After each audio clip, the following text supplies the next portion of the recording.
The first frost of November clung to the tall windows of Lady Keswick's Belgrave Square residence, turning the panes into pale, opalescent mirrors that softened the glittering crowd within.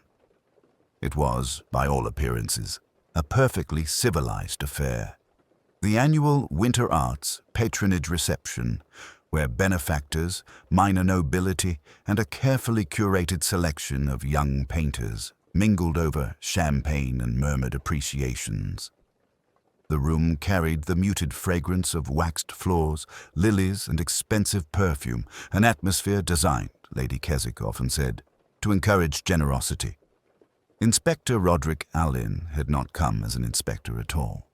He stood near one of the tall windows, a glass of sparkling water in hand, his expression politely attentive as Lady Keswick introduced him, far too ceremoniously, to a sculptor whose work appeared to consist entirely of curved metal contraptions that looked vaguely dangerous. Alleyn admired them, or rather, he admired the sculptor's enthusiasm. It was not his habit to attend such gatherings without official purpose, but Lady Keswick had been insistent, and so he was here, in plain evening attire, an observer among people who were experts at concealing their thoughts behind polite restraint. He noticed, almost immediately, the tension. Not loud tension, of course, nothing so gauche, but there were glances passed rather too quickly, greetings delivered with excessive warmth or insufficient interest. The orchestra ensemble in the corner played a tasteful, faintly melancholic arrangement that did little to lighten the mood. The air seemed full of the quiet frictions of wealth and expectation. Near the hearth, Lady Keswick herself stood with a certain rigid elegance, her posture impeccable beneath the shimmer of her navy silk gown. Pinned carefully at her left shoulder was her famed diamond brooch, a snowflake-like creation of extraordinary craftsmanship. It had once belonged to her grandmother and was rumored to be worth more than some small estates. Tonight, it glimmered coldly in the firelight, drawing discreet admiration from those bold enough to approach. Her niece, Miss Helena March, hovered nearby, her face pale and thoughtful. She was a pianist of some standing, though her talent seemed perpetually overshadowed by the obligations of family. Alleyn watched her avoid the gaze of a tall gentleman at the far end of the room, Captain Arthur Lincoln, recently returned from military service abroad. His bearing was upright, his manner slightly withdrawn, as though he carried private tumult beneath the polish expected of him. "To think," Lady Keswick was saying to a cluster of guests, "that we might secure a new wing for the conservatory. Of course, it depends on whether our supporters feel inspired this season." Her tone suggested that inspiration would be expected, if not required.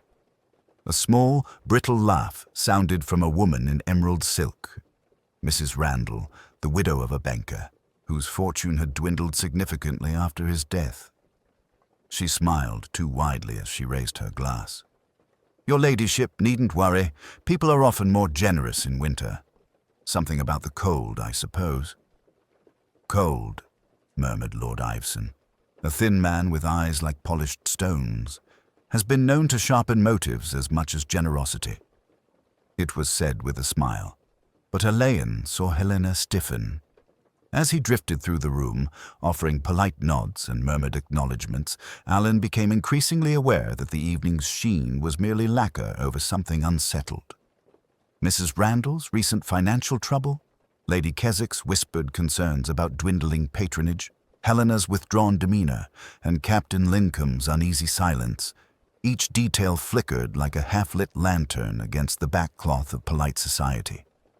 Conversation swelled and receded in delicate waves. A laughter too light, a gesture too restrained, a sudden silence when an unexpected guest entered. Small things, but Alleyn had always trusted small things. They spoke of fragile alliances and carefully managed tempers. But the most strained expression belonged to Lady Keswick's personal secretary, Mr. Julian Graysworth. He was a tall, angular fellow with silver spectacles and a way of carrying documents as though each one were an extension of his spine.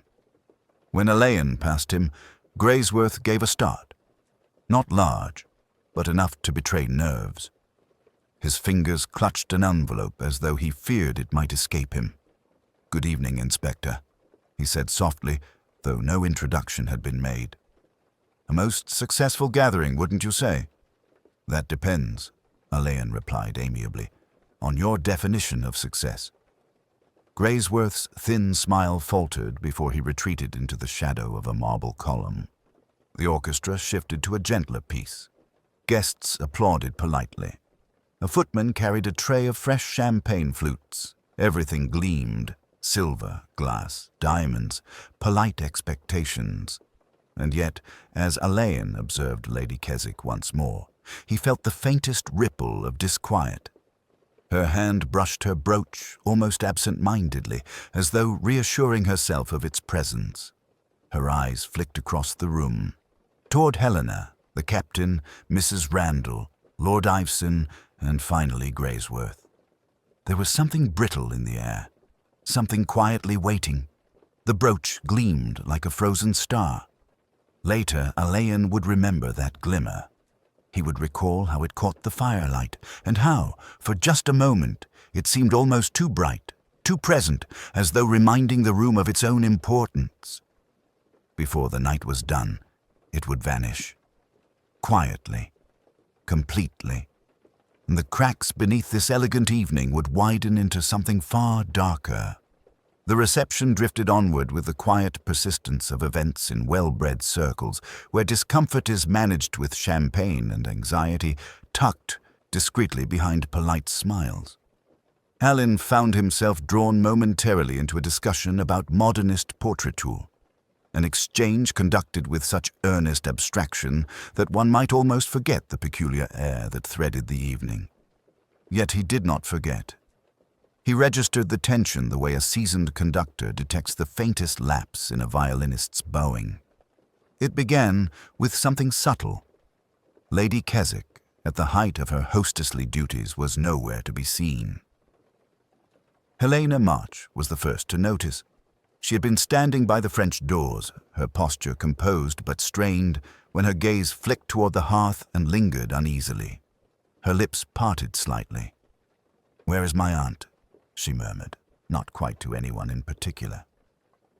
Captain Lincoln approached her with the tentative gravity of a man accustomed to careful steps. "She was greeting the ambassador a moment ago, I believe." But even as he spoke, his eyes searched the room and failed to settle. It would have been entirely unremarkable for Lady Keswick to step away briefly, perhaps to consult her secretary or adjust some trifling matter of hospitality. Yet the hum of conversation dipped just enough for Alleyn to register it. A subtle shift, like the drawing in of collective breath. Then Mr. Graysworth appeared at the threshold of the adjoining corridor, his face drained of its earlier composure. "Inspector Alleyn," he said quietly, but the tremor in his voice carried across the nearest clusters of guests. "If you would, there seems to be a slight matter requiring your attention." Alleyn inclined his head with courteous reserve. "Of course." Several guests attempted to overhear without appearing to do so, an exercise at which they were remarkably practiced. Helena took a small step forward. "Is something wrong with my aunt?" she asked, her voice taut but still ladylike. Graysworth hesitated. "Miss March, perhaps. Perhaps it would be best if Inspector Alleyn first—" That alone was enough to chill the room. Alleyn's manner remained steady, almost leisurely. "Lead the way, Mr. Graysworth." The secretary swallowed hard and guided him through a narrow passage that branched off toward Lady Keswick's private study. The hallway was lined with small landscape paintings, gifted works from the very protégés she supported. Their pastoral calm jarred strangely with Graysworth's mounting distress. "She excused herself only moments ago," he whispered. "Said she wished to fetch a ledger from her study. I thought nothing of it, naturally. Then, I went to inquire about the placement of a certain donation document and found the door ajar. They reached it now. The polished oak door, open a hand's breadth. A faint draught stirred the papers on a table inside. Alleyn entered first. Lady Keswick lay beside her writing desk, not sprawled, not thrown, but folded gently, as though she had merely decided to rest upon the carpet. One arm lay tucked beneath her, the other extended slightly, fingers grazing the corner of a leather-bound ledger. Her eyes were half closed, their expression strangely serene. What struck Alleyn most, however, was the absence. Her diamond brooch was gone. He knelt beside her with quiet reverence, his movements unobtrusive, almost deferential. After a moment's examination, no more than a minute, he exhaled softly.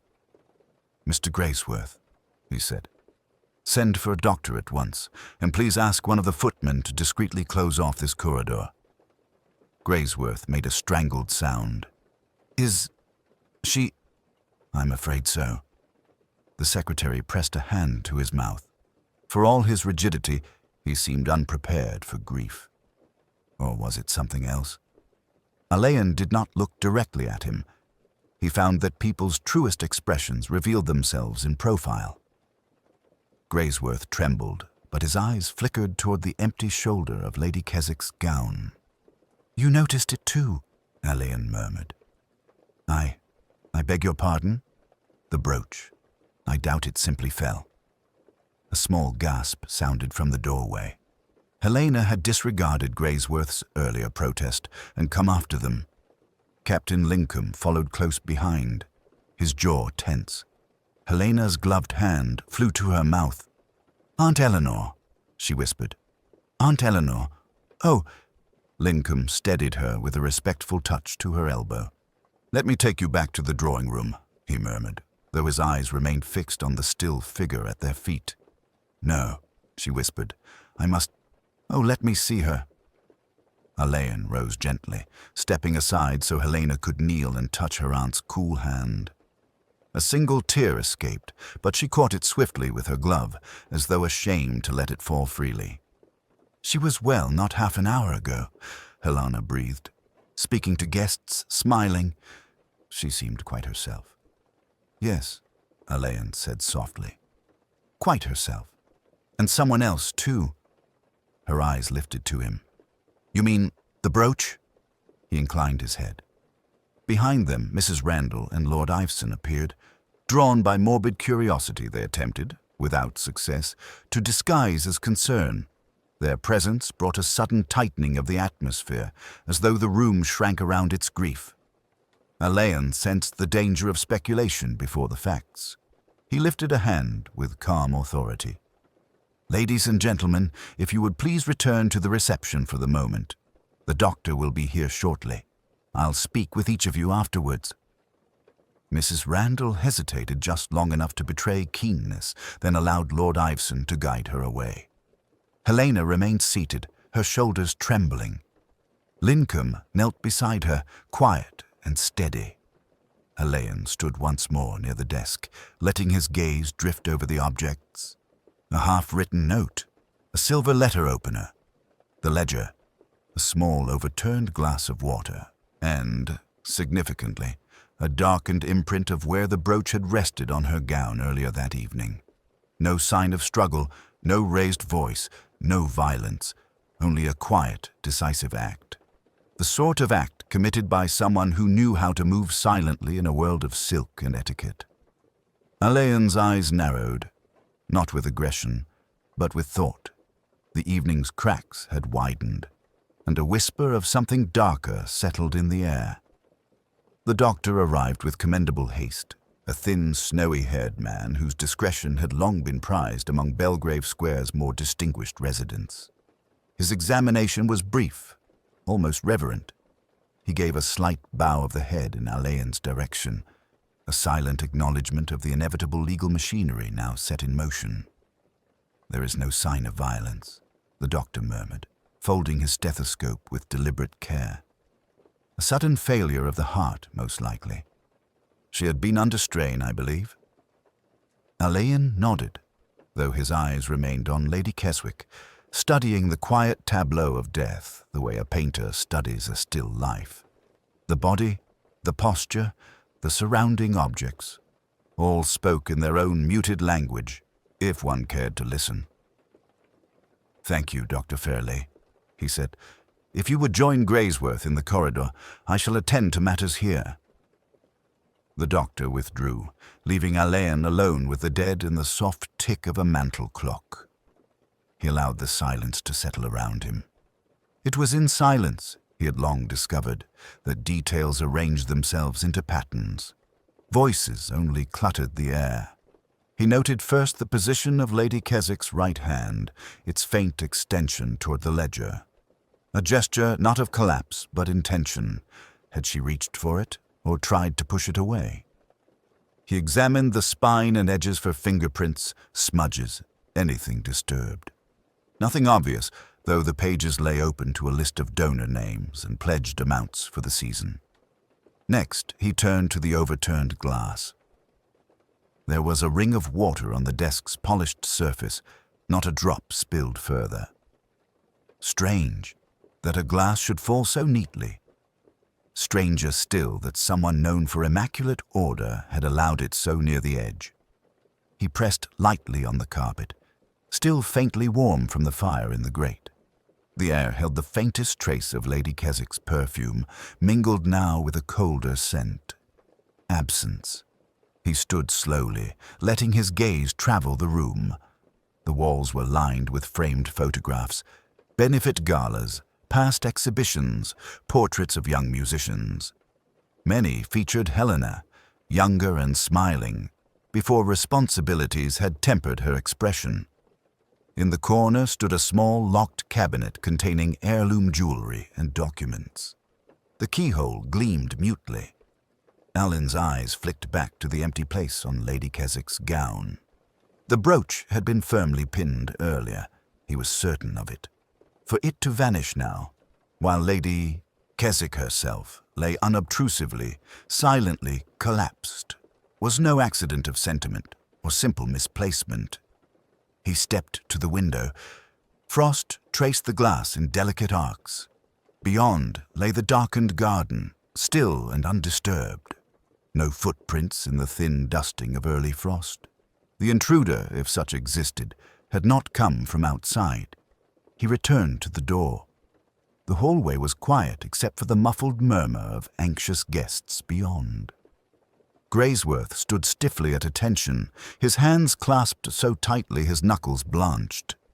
"Inspector," he said in a strained whisper.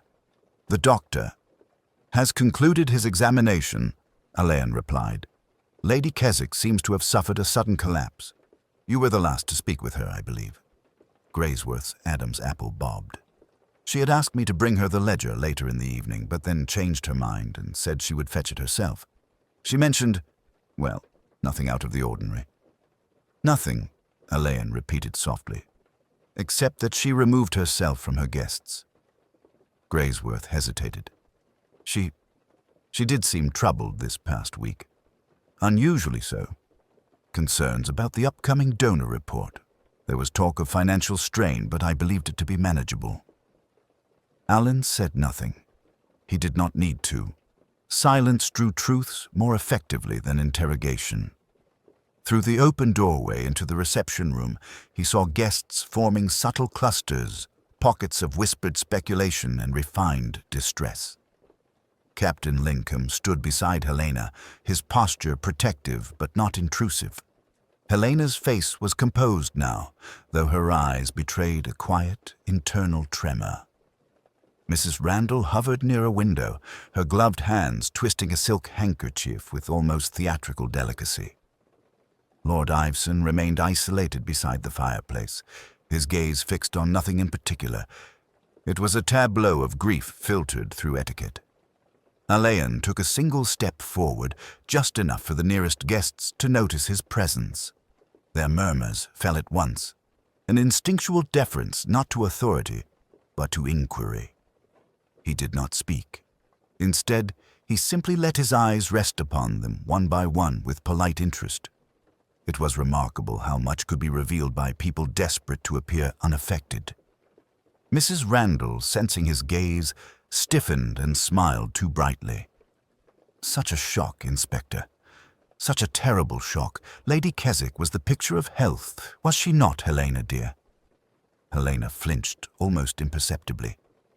"I cannot think," Mrs. Randall continued, "why she would wander off alone in the midst of such a splendid evening." "It is not uncommon," Alleyn said gently, "for a hostess to attend to private matters." Of course.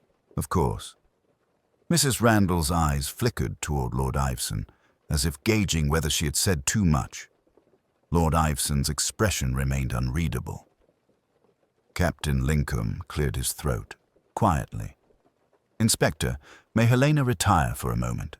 This is rather a great deal." Helena met Alleyn's gaze. Her composure wavered just enough to betray sincerity, not performance. "Yes," Alleyn said, "Miss March may take a moment, but I shall need to speak with everyone soon." As Helena and the captain withdrew toward a quieter alcove, Alleyn watched them for a moment. Not suspiciously, merely with the attention one gives to an unfolding play. Every gesture mattered, every hesitation meant something. But when he turned back toward the study, he noted something new, a faint smudge on the doorframe. Not dirt, not dust, the ghost of a fingerprint dragged downward as though by an unsteady hand. It told him nothing definite, yet it told him everything he needed now, that the evening's tragedy was not one of nature alone. Alleyn let his breath settle. The investigation would begin soon, but gently, quietly, with questions that sounded like conversations and observations that tasted like silence. The brooch was missing. Lady Keswick was dead, and the room was full of people terrified of saying the wrong thing. Alleyn chose to begin the interviews not with the most dramatic personalities.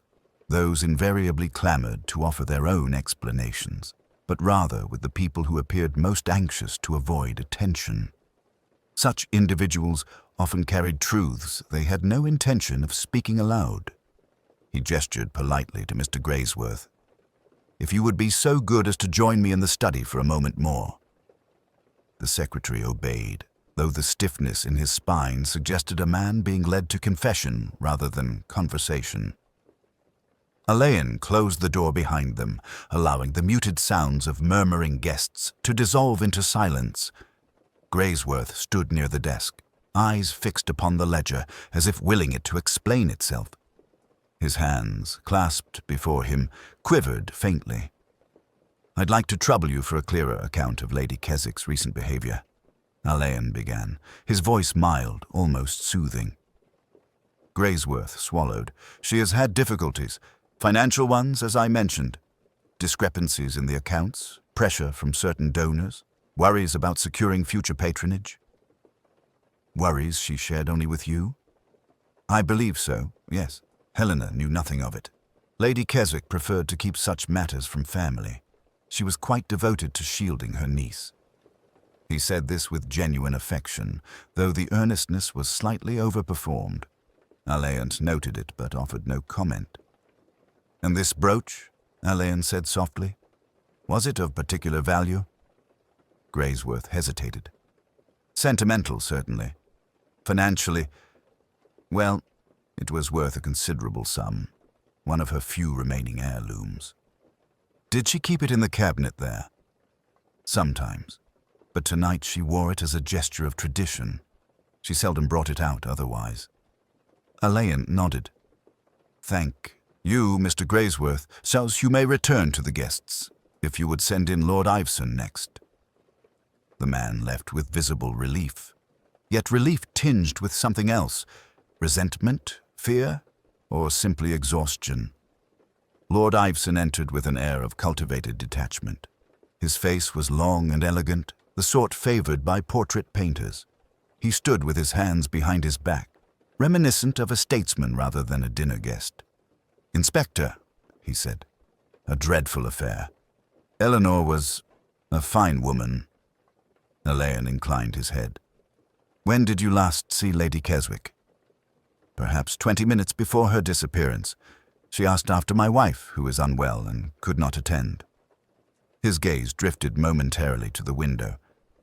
She seemed preoccupied, but then she often was. "Did she confide in you at all?" A faint, ironic smile touched his mouth. Eleanor confided in no one, Inspector. Not truly. She enjoyed the semblance of intimacy, but never the substance. It was rare for candor to present itself so freely in such circles.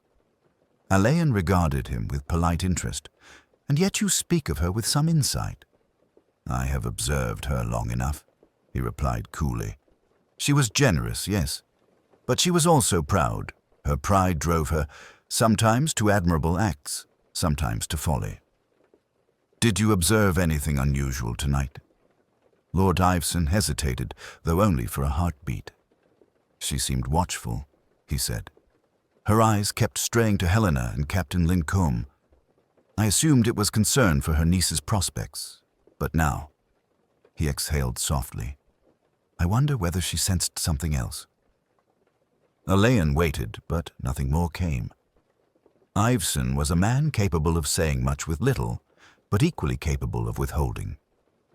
Thank you, Alleyn said at last, if Mrs. Randall might join me.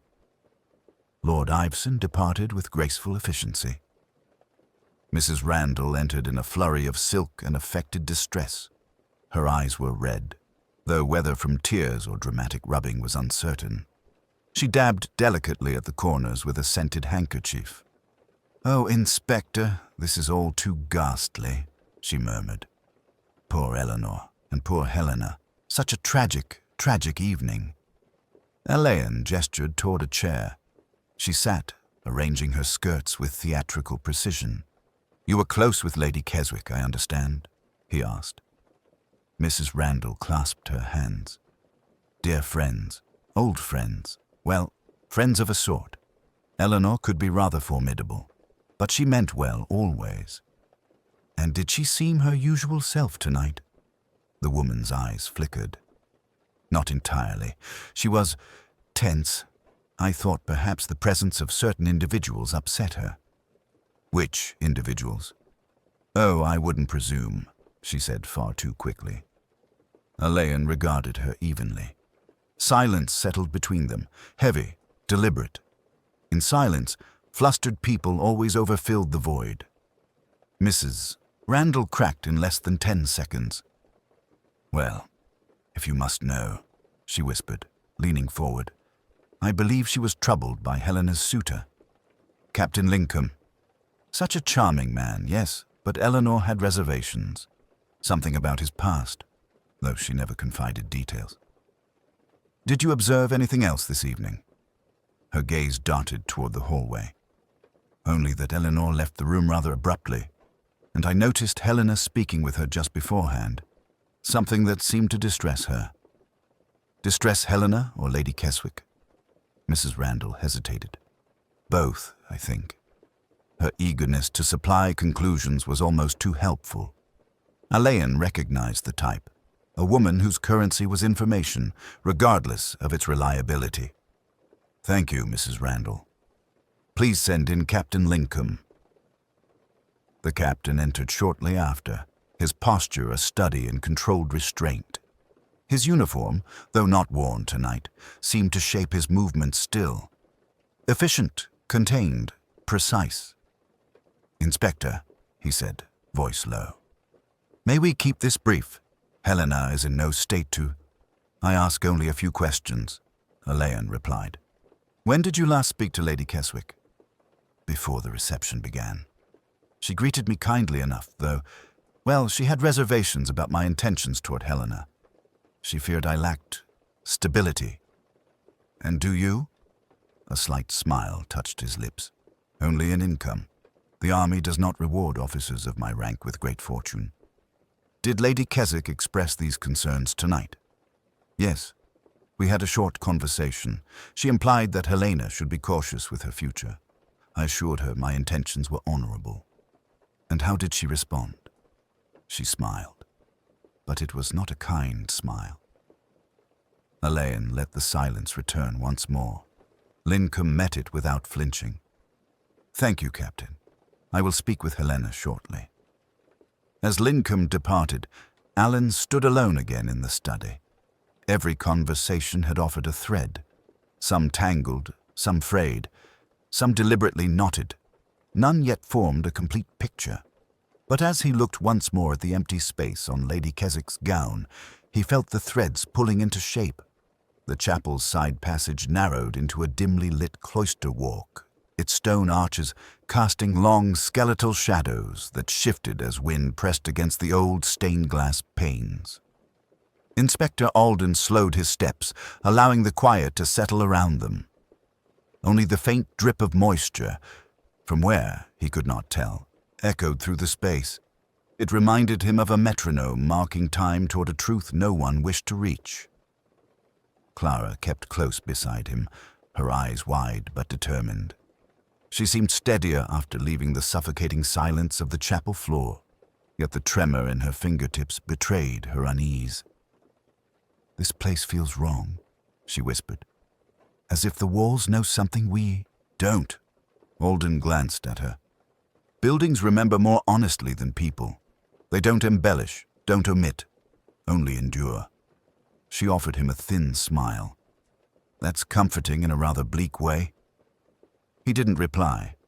His attention had shifted to the corridor ahead, where a faint smear of something along the stone caught what little light filtered through the colored glass. He approached it slowly, crouching. It wasn't blood, not the right shade, but a dark, waxy residue smeared in an uneven arc. Candle wax, but not from the chapel's regular candles. The color was wrong, too deep, almost bruised purple. Clara knelt beside him. "Is that from one of the ceremonial candles?" Alden shook his head. "Those are ivory. This shade is intentionally symbolic, used sparingly, usually for rites of passage or mourning rituals." "But this wasn't a ritual," Clara murmured. "It was chaos." He touched the wax with a gloved finger, lifting it close to his eyes. It carried a scent, faint but distinct. Spiced, almost metallic, an expensive blend. Not something the Academy would stock casually. "Someone brought this candle here." He stood. "We follow where it leads." The smear trailed along the wall, disappearing into a narrow door set between two pillars. Its wood was ancient, iron-braced, with hinges that looked dangerously fragile. Clara stepped back as Alden pushed it open with deliberate gentleness. The hinges groaned, a long, low moan that slid unpleasantly through the air. Beyond lay a short stairwell descending into shadow. "A storage crypt?" Clara asked. "According to the Academy's floor plan, yes. But I doubt it's been used properly in years." Alden descended first. Dust shifted under his boots, rising in thin ghosts around him. The air became cooler, tinged with old stone and older secrets. Clara followed, keeping one hand on the rail, her breath quickening. At the bottom, the stair opened into a cramped chamber lined with disused shelving. Old hymnals, cracked leather bindings, and rotted altar cloths lay heaped in disorganized piles. Nothing appeared immediately disturbed. Yet something felt watched. Alden scanned the chamber methodically. His torchlight skimmed over uneven walls, across the floor, toward the back corner where he froze. A single candle stood on a narrow stone ledge, its purple wax forming thick, hardened rivers down its side. It had been extinguished recently. The wick was still curled and blackened. Clara's breath caught. "Why hide a candle down here?" "Not hidden," Alden said quietly. "Placed. For what purpose?" He didn't answer yet. Instead, he stepped closer, examining the wall behind the candle. At first, it seemed unremarkable stone, and then he saw it. Faint lines etched into the surface, almost invisible except where the carved grooves caught the light. Symbols, circular, interlocking, incomplete. Not letters, not numbers. Something older than either. Clara pressed a hand to her mouth. "That looks like an unfinished mark," Alden cut in, his tone calm but stern. "Don't assume anything yet. But the placement, the symbol, the strange candle, none of this fits with a simple accident or a sudden act of violence." No, he agreed. Yes, it doesn't. He stepped back, sweeping the chamber again. If someone intended secrecy, they had chosen wisely. Few would willingly wander into a forgotten crypt after witnessing a death in the chapel above. And the wax trail had been subtle enough that only careful observation would catch it, which meant whoever placed this candle wasn't panicked. They were deliberate, methodical. "Inspector," Clara whispered suddenly, tugging gently at his sleeve. "Look." She pointed to the floor. A footprint, clear, though light, pressed into the dust. Not from Alden or Clara.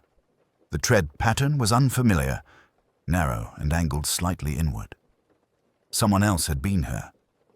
Recently. Alden felt tension coil in his chest. "Stay behind me."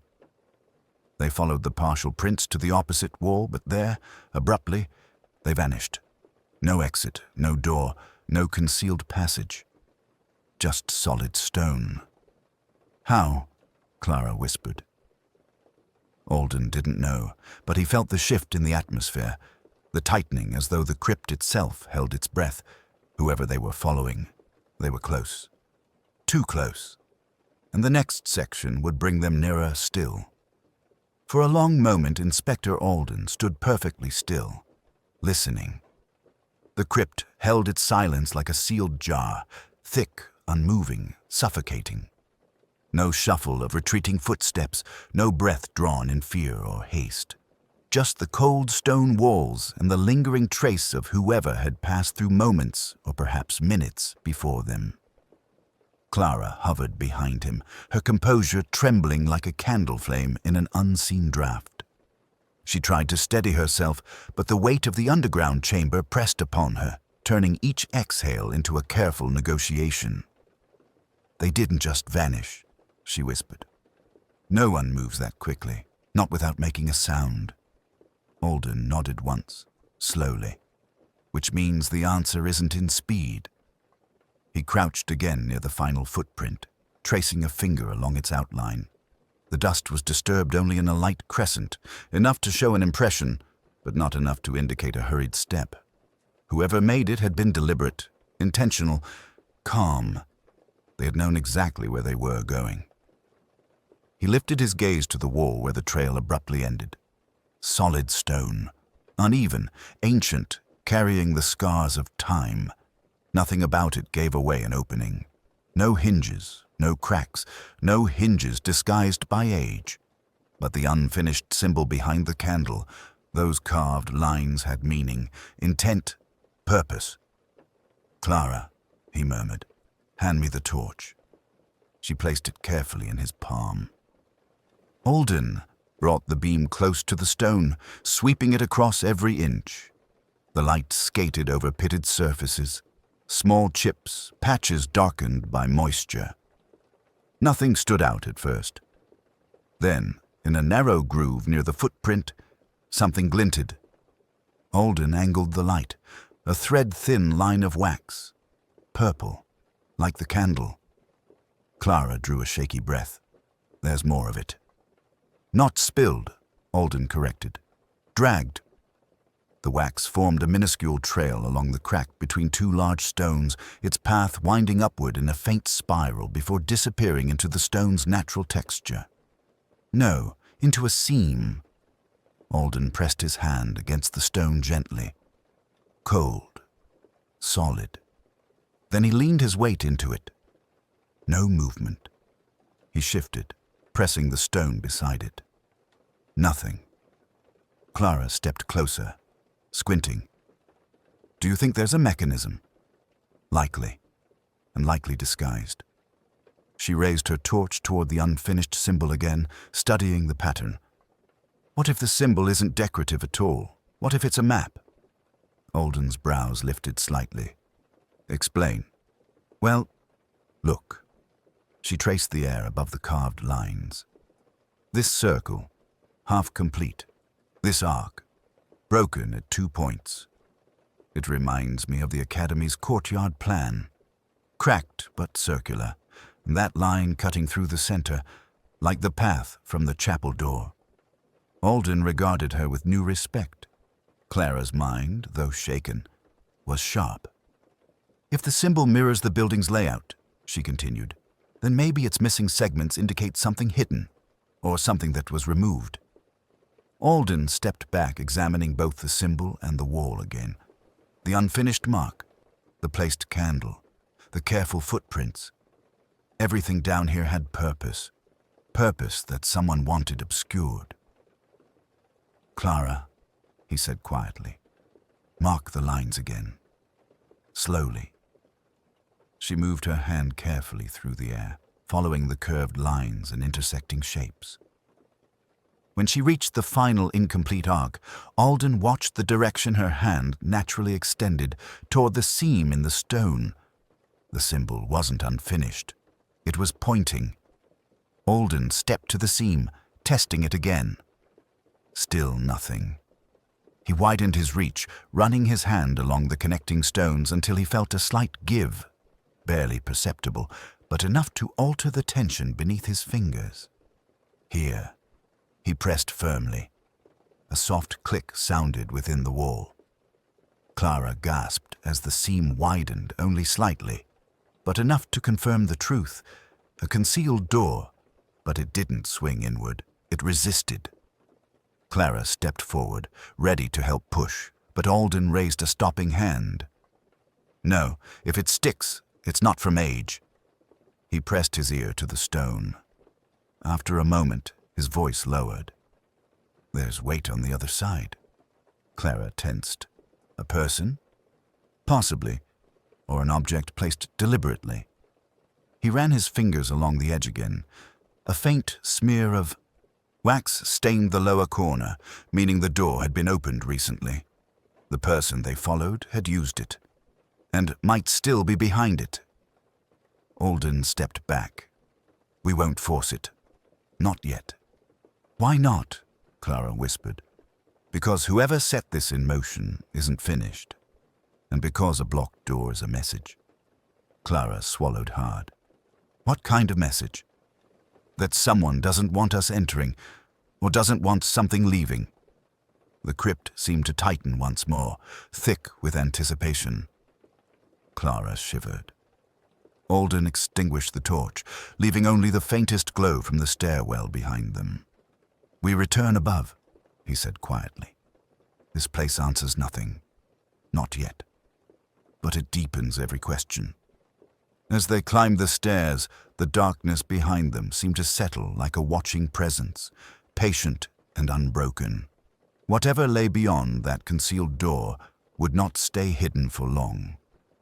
The upper corridors of Hawthorne Court felt almost blinding after the dim, breathless crypt. Light pooled along the carpet in long, calm stripes, as if the house insisted on preserving its dignity, even while something beneath its foundations stirred with discomfort. Inspector Alleyn walked with his hands clasped lightly behind his back, his expression composed but sharpened by the discovery of the concealed door. Miss Clara Bryce followed a step behind, her breaths still uneven from their descent into the hidden chamber. She had regained some color, but her eyes were clouded by the sort of troubled curiosity that refused to rest. "To think," she murmured. "All this time there was another room beneath the crypt. A door no one mentioned. Not even the late Lady Hawthorne." Alleyn gave a soft hum of acknowledgement. Old families sometimes keep ancestral oddities to themselves, though one would expect the vicar or the architect to have left some trace of it in records.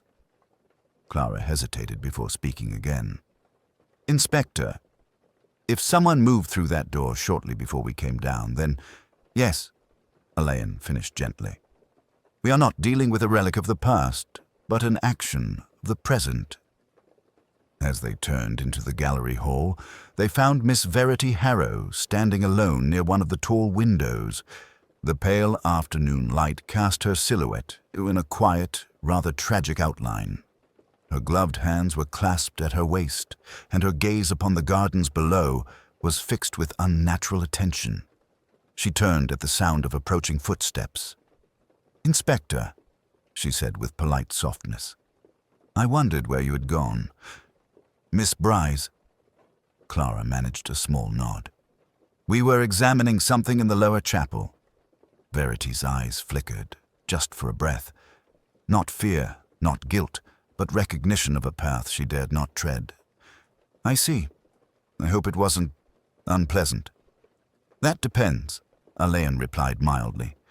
"Tell me, Miss Harrow, were you aware of any structural oddities beneath the estate? Passages, storage rooms, architectural curiosities?" Verity's face settled into a delicate composure. "None at all, Inspector. I'm sure the house has its forgotten corners. Most old estates do, but nothing I've ever heard spoken of." Her answer came too smoothly. But Alleyn, in the classic manner of his profession, did not so much as raise a brow. He murmured. "You would, I expect, have known Lady Hawthorne rather well. And she you." Verity looked down at her gloved fingers. "We understood one another. She had a fondness for formality. Tradition, really. But she trusted me where it mattered." "Where it mattered," Alleyn repeated quietly. The echo unsettled her. Before she could respond, a figure appeared at the far end of the hall. Hawthorne Court's butler, Mr. Keene, moving with his characteristic silence. Yet today, there was something strained behind the stoic mask of propriety. "Inspector Alleyn," he said with a slight bow. "Miss Harrow, Miss Bryce, my apologies for interrupting." His voice lowered. "There has been an incident." Alleyn gave him his full attention. "What sort?" Keene hesitated, his grey brows tightening. "It concerns, well, Mr. Lionel Harrow." Verity stiffened. "Lionel, what's happened?" "He has taken ill," said Keene. "Quite suddenly. Dr. Marston has been summoned, but we thought it best to inform you at once, Inspector." The three exchanged quick, silent looks. A sudden illness. Another shift, quiet but deliberate, in the pattern of events. "Where is he now?" Alleyn asked. "In the blue study, sir. He collapsed there not 10 minutes ago." Keene paused. "Before that he was, according to the footman, quite distressed." "Distressed how?" Alleyn asked. The butler lowered his voice further. "He was searching for something, frantically. A letter, I believe." Verity paled. "A letter? From whom?" Keene offered a minute. Careful shake of the head. He did not say. Alleyn's expression remained composed, but Clara sensed the subtle shift, the discreet tightening of focus that occurred when his mind clicked another piece into place. "Very well," he said softly. "Let's see him." They followed Keene through a sequence of quiet hallways until they reached the blue study. The air inside was thick with an anxious stillness. Lionel Harrow lay on the chaise by the window, attended by a housemaid pressing a damp cloth to his brow. His face was grey, his breathing shallow. Yet when his eyes flickered open and caught sight of Alleyn, a spark of alarm lit them. "You came," he whispered hoarsely. "Inspector, I must speak with you." "Later," Verity said firmly, kneeling beside him. "You must rest." "No, now." Lionel struggled to lift himself, and the maid tried gently to keep him still. "The letter? I shouldn't have destroyed it." "Destroyed what?" Alleyn asked quietly. Lionel swallowed, his gaze darting toward Verity, then Clara, then finally settling back on the inspector in miserable resignation. "The warning," he whispered. But before Alleyn could speak again, Lionel slumped back, consciousness slipping from him like a loosened thread. The room froze. Another event, another whisper of danger. Alleyn rose slowly, his expression unreadable. "This," he murmured to no one in particular, "changes the rhythm." Whatever lay behind the concealed door was beginning to echo above ground. The blue study settled into a hush after Lionel Harrow lost consciousness, a hush not of serenity, but of suspended breath. Inspector Alleyn stood at the foot of the chaise, his fingers lightly steepled, his gaze traveling from Lionel's blanched face to the crumpled hand resting helplessly at his side. Verity Harrow knelt near her cousin, her posture composed, but with a pallor creeping across her features like frost over glass. Clara Bryce lingered by the window, one hand braced against the sill. She was watching Alleyn, not anxiously, but with a dawning realization that he had begun to see threads invisible to the rest. A soft knock interrupted the stillness. Dr. Marston entered briskly, carrying his case. "Where is he?" "Ah." He approached Lionel with professional efficiency, giving Verity a small, reassuring nod. "Let's have a look." Alleyn stepped back, observing with polite distance as the physician examined the patient, checking pulse, eyelids, breath, and the tremor that intermittently seized Lionel's hands. "Well?" Verity asked quietly. Dr. Marston hesitated. "It appears to be a fainting episode compounded by shock. His heartbeat is irregular, but not dangerously so. Has he been under unusual strain?" Verity's lips pressed together. "He has been worried, yes. About the estate matters, and other things." "Such as his finances?" Alleyn asked gently. She shot him a quick, guarded look. "Possibly." The doctor frowned. "Worry of that sort can certainly trigger collapse, but this," he gestured toward Lionel's limp form, "has a rather more acute quality. Emotional shock, I suspect. Something abrupt." Clara glanced toward the desk, where a stack of scattered papers lay in disarray. Alleyn followed her gaze. "Doctor, may I—" Marston nodded absently, already preparing a mild stimulant from his kit. Alleyn approached the desk. The topmost papers were harmless enough. Estate inventories, correspondence regarding renovations, an old map of the Hawthorne grounds. Beneath them, however, a half-burned envelope protruded from the ashtray.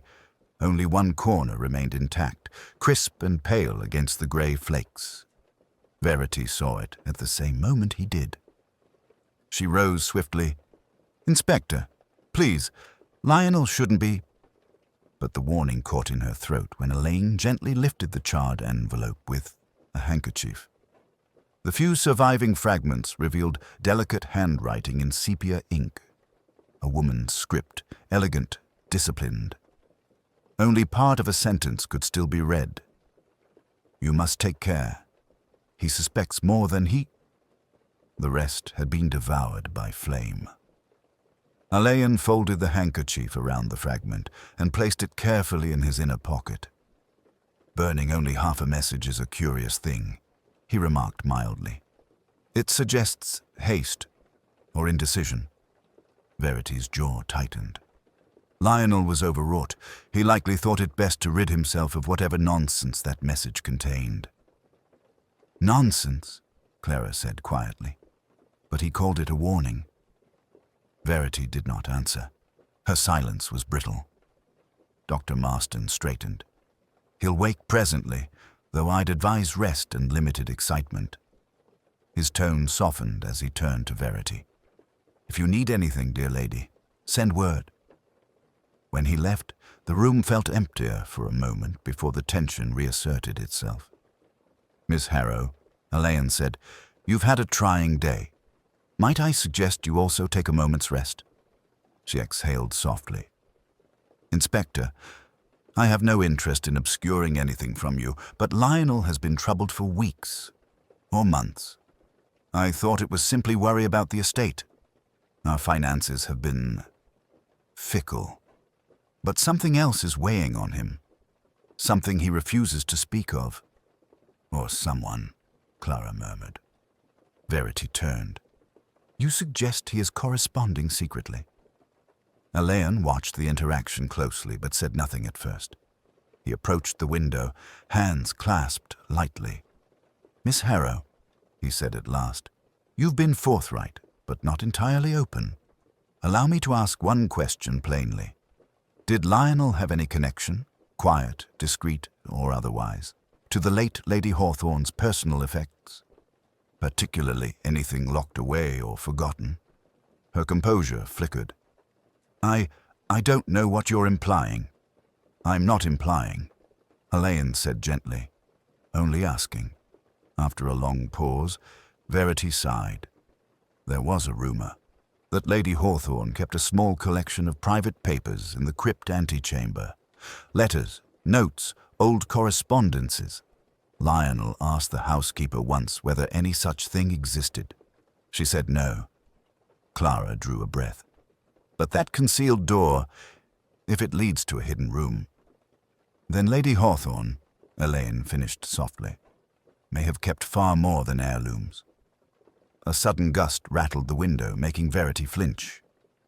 The house seemed to listen. Alleyn inclined his head. "Miss Harrow, I will not press you further now, but I must ask that you remain within the main wing of the house until I have spoken to everyone again." "Spoken to everyone," Clara echoed. Alleyn's expression was mild, almost serene. "Yes, I believe," he said quietly, "that each person here is carrying a fragment of the same truth." He looked back at Lionel, who lay deathly still upon the chaise. "And the pattern," he murmured, "is beginning to take shape." The drawing-room had been prepared for afternoon tea, but no one present seemed in a mood to drink it. The silver service gleamed untouched upon the low table, and a thin curl of steam rose from the teapot, dispersing unnoticed into the soft stillness. Outside, the late light of day dimmed toward an amber dusk, casting long, refined shadows across the polished floor. Inspector Alleyn stood near the mantelpiece, quietly regarding the room's occupants.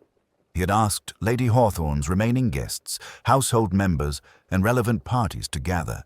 Nothing dramatic, nothing remotely resembling confrontation. Simply a polite request, offered with that particular courteous firmness which made it impossible to decline.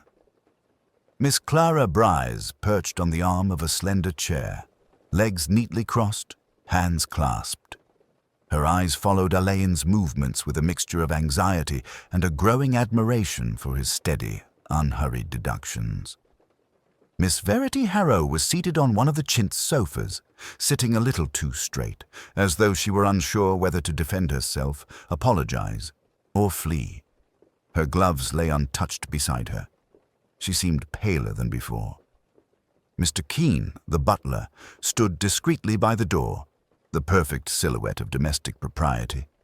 Yet Alleyn had already noted the faint tremor in the man's right thumb, a detail he filed away with quiet interest.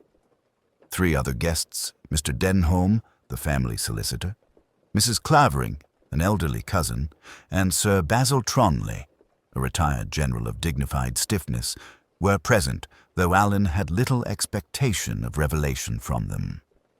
Their function today was pressure rather than information, the subtle power of being observed by one's peers. Only Lionel Harrow was absent, still recovering under the watchful eye of a maid. That, too, shaped the atmosphere. His collapse had introduced a whisper of fear that could not be named, but could certainly be felt. When Alleyn finally spoke, his tone was mild, almost conversational. "Thank you all for coming. I shan't keep you long." His gaze swept the room. "There remain a few uncertainties regarding the disappearance of Lady Hawthorne's diamond brooch, as well as the rather distressing events of this afternoon. I believe that clarity may begin, quietly, here." Sir Basil grunted. "Dashed odd business, all of it." Mrs. Clavering nodded emphatically. "Quite unsettling. I never liked that brooch, you know. Too many diamonds. Never did trust pieces with more sparkle than sense." Mr. Denholm gave a polite cough. "Inspector, perhaps you might specify what line of inquiry requires our presence." "I hope," Alleyn said, "to understand the nature of certain relationships within the household. In particular, what has been left unsaid." The phrase landed with delicate precision, and Verity Harrow's fingers tightened against one another. Clara glanced at her, troubled. Alleyn continued gently. "This afternoon, Mr. Lionel Harrow attempted to destroy a letter. The surviving fragment suggested a warning, not of violence, perhaps, but of suspicion, someone suspecting more than he, well, we cannot yet say. Mrs. Clavering fluttered a handkerchief at her nose. Good heavens! Sir Basil leaned forward. Harrow's always been a nervous fellow, probably some creditor threatening him. I do not believe, Alleyn said softly, that the letter concerned finances alone. Verity inhaled sharply. Alleyn met her gaze but spoke to the room. There is, too, the matter of the concealed door beneath the crypt. Someone has used it recently. Not a relic of the estate, but an exceptionally current occupation. A flicker crossed Mr. Keen's composure, quick but unmistakable. Alleyn turned to him with a quiet nod. Mr. Keen, would you join us a moment? The butler stepped forward. Of course, sir. I assure you, Alleyn said in a tone so gentle it nearly soothed the tension from the air, that you are not under suspicion of wrongdoing, but I believe you possess knowledge which you have not voiced, not to obscure the truth maliciously, but to preserve, perhaps, the dignity of the household. Keen's breath slowed. Inspector, the Hawthorne family has always valued discretion. Exactly so, Alleyn murmured. Yet sometimes the truth is best served with a little sunlight. Clara watched the butler, her posture taut with anticipation. After a long pause, Keen bowed his head. Very well, there is something I ought to say. Verity straightened sharply. Keen, Miss Harrow, he said with respectful firmness. Forgive me. The room seemed to lean in. It concerns Lady Hawthorne's private effects. There were indeed papers, letters she kept locked away. I never handled them personally, but I knew of their existence. Mr. Lionel Harrow asked repeatedly, whether they had been removed after her passing. Why? Alleyn asked gently. Keen hesitated. Because Lady Hawthorne's papers included correspondence between herself and a woman outside the family. A woman who had a complicated history with the late Sir Edmund Hawthorne. A ripple passed through the room. Complicated? Denholm echoed. Keen inclined his head. Deeply so, Verity whispered.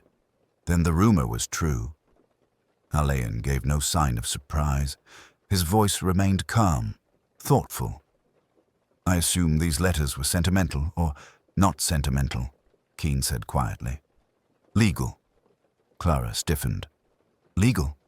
Keen nodded. Concerning inheritance. A soft, collective intake of breath shivered through the air. Quiet, almost reverent, like the moment before a storm unfurls its first drop. Inspector, Keen continued, if those letters have indeed resurfaced, then the missing brooch is not the only thing in jeopardy.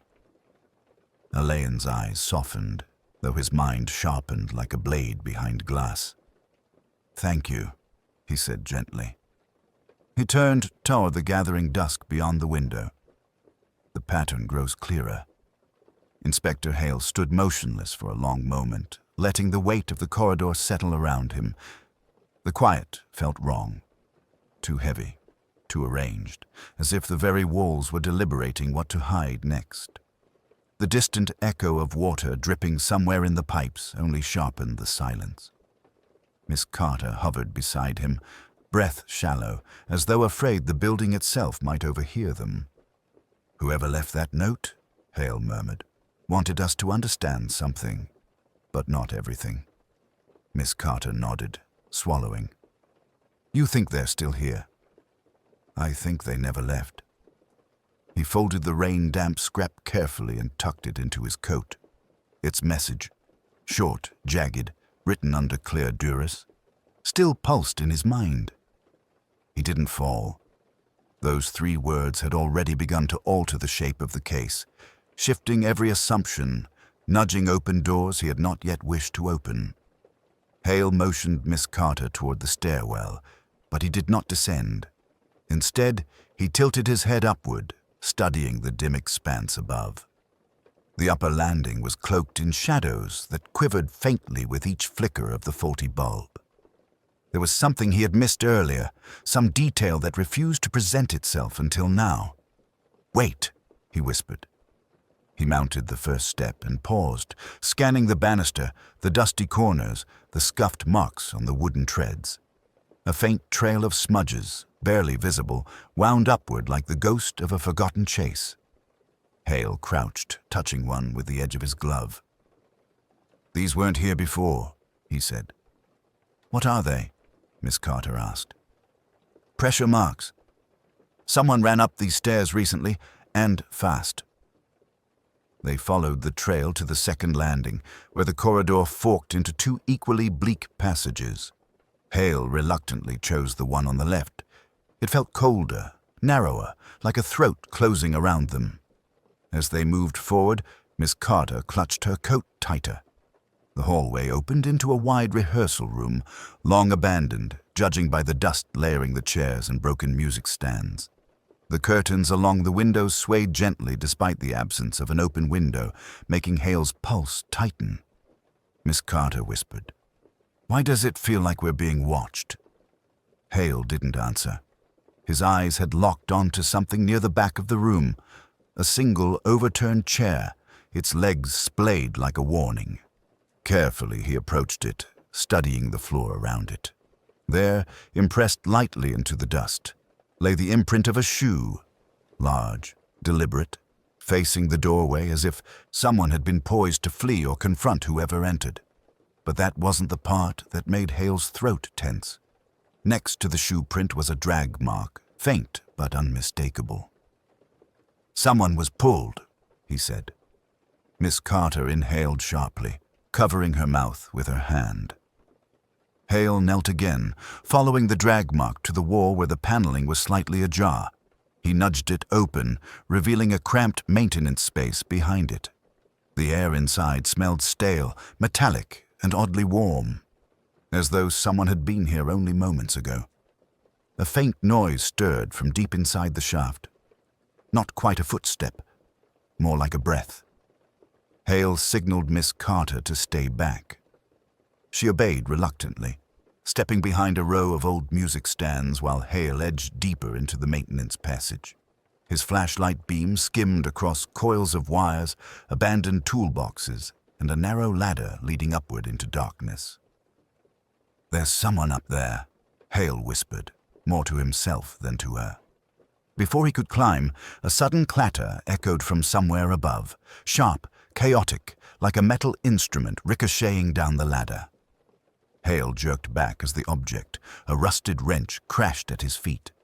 Someone was warning him to stay away, or trying to lure him farther in. Miss Carter called softly from behind him, "Inspector, something's happening." Hale withdrew from the passage and stepped back into the rehearsal room. Miss Carter was pointing toward the windows. Through the thin curtain, the outline of a figure stood just outside, tall, motionless, framed by the drizzle-fogged glow of the courtyard light. Hale rushed forward, ripping aside the curtain, but by the time his eyes adjusted, the figure had vanished into the rain-smeared shadows. "Downstairs," he muttered. "They're circling us." But before they could move, another sound rose, this time from the far end of the hallway they had not taken earlier. A slow, deliberate tapping, not random, not hurried, a rhythm. Tap, pause, tap, tap. Miss Carter shivered. "That's the same sound I heard the night he died." Hale's brow tightened. Then whoever is making it either saw what happened or did it. He stepped into the corridor, the tapping continuing, drawing them like a lure into deeper uncertainty. The hallway felt tighter than before, as if its architecture shifted around them each time they blinked. Hale could feel the narrative of the building twisting, hiding something essential behind each closed door. As they approached the source of the tapping, it abruptly stopped. A breath of wind, cold and sour, slid down the corridor, extinguishing the lone working light above them. Darkness swallowed everything. Hale exhaled slowly. "Stay close. We're almost at the heart of it now." The drawing room was hushed once more, the gathering evening light casting a mellow glow over its polished surfaces. Alleyn had asked all concerned to remain, not as a form of intimidation, but as a quiet orchestration of circumstances, allowing tension to build until it revealed itself organically. Each person sat, stood, or hovered in that delicate state of propriety he so expertly manipulated, their collective restraint trembling against the fragile surface of civility. Alleyn moved slowly to the center of the room, hands folded behind his back. "I believe," he began softly, "that we have all, in some measure, been carrying fragments of the truth. Each piece alone might seem innocuous, mere happenstance. Yet when assembled, the pattern is unmistakable." The room leaned forward as though drawn by the calm authority of his voice. Even Miss Verity Harrow, composed as always, could not fully conceal the subtle tension in her gloved hands. Alleyn's gaze swept the faces before him.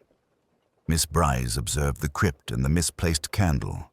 "Mr. Keene, you discreetly knew of the letters and the concealed room." Lionel Harrow, through his collapse, revealed both his fear and his knowledge of a warning.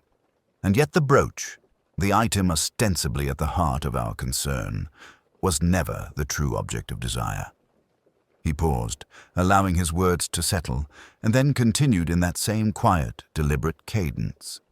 The motive, as often is the case, is not greed in its crude form. Rather, it is the careful, deliberate shaping of legacy, power, and control over memories, reputations, and material symbols. Alleyn turned slightly, fixing his gaze on Verity Harrow. "Miss Harrow, it was you who moved the diamond from its usual place, intending to protect it from Lionel's impulsive hand. You feared what might occur should he access Lady Hawthorne's papers, and thus you orchestrated a series of precautions that were effective, though not without consequence." Verity's composure wavered for the briefest instant. I only wanted to preserve the family's dignity," she murmured. "And in doing so," Alleyn said gently, "you inadvertently set in motion a chain of distress. Lionel discovered fragments of letters, acted out of fear, and collapsed. The wax candle in the crypt, the disturbed footprint, the concealment, all signs not of malice but of caution misapplied." Miss Bryce let out a soft, relieved breath. "So it wasn't malicious?" "No," Alleyn replied. "The human mind often creates shadows where none truly exist. Intent matters as much as outcome." Alleyn then addressed Mr. Keene, who had been silent throughout, hands clasped in front of him. "You were aware of these precautions, yet you chose discretion over disclosure. That was understandable. You did not seek to deceive, but to protect the household from scandal." Keene inclined his head, almost imperceptibly. "I did what was proper, sir." Alleyn's eyes moved to Lionel Harrow, reclining now on a sofa, recovery aided by the gentle ministrations of a maid. "And you, Mr. Harrow," aloud, "fear to dictate action before reason. That, too, is human and forgivable." The room remained silent, absorbing Alleyn's observations, each word soft yet precise. Not a single raised voice, not a moment of dramatics, but the weight of revelation settled evenly upon every occupant. Alleyn crossed slowly to the mantelpiece, picking up the remaining fragment of the burned letter. The warning was genuine in its limited scope. It was cautionary, not condemnatory. And it has now served its purpose, to remind us that the appearance of disorder does not always equate to wrongdoing. He laid the fragment down with deliberate care. The brooch has been returned to its rightful place. The letters remain as they were, hidden yet intact, and the delicate balance of household propriety resumes, though perhaps with a new respect for the power of secrets. Verity Harrow finally lowered her gaze, eyes shimmering faintly with the acknowledgement of both relief and lingering guilt. Miss Bryce reached across the arm of her chair, a small gesture of solidarity. Alleyn stood quietly, surveying the room, allowing the pause to stretch, thick with calm and contemplation. Then, as he often did when the resolution of a matter was both achieved and elegantly contained, he murmured almost to himself, "Sometimes the most dangerous mysteries are those that wear the mask of civility." A faint nod of understanding passed among them. The brooch gleamed in the muted lamplight, a silent witness to human complexity. No arrest was needed, no dramatic confrontation. Justice, in this case, was measured in subtlety, and human intentions, however flawed, had been revealed with quiet dignity. Alleyn moved toward the door, casting one final, reflective glance at the assembly. Outside, the wind whispered through the trees, carrying the day's final light into the long shadows of Hawthorne Court. Within, the house returned to its composed stillness, as though nothing had ever been amiss. And Alleyn, as ever, walked on with the unspoken satisfaction of understanding, leaving a room that had witnessed the unraveling of its hidden intricacies to settle into quiet reflection. Some truths are best revealed without spectacle. Some mysteries, once understood, leave only the soft impression of inevitability.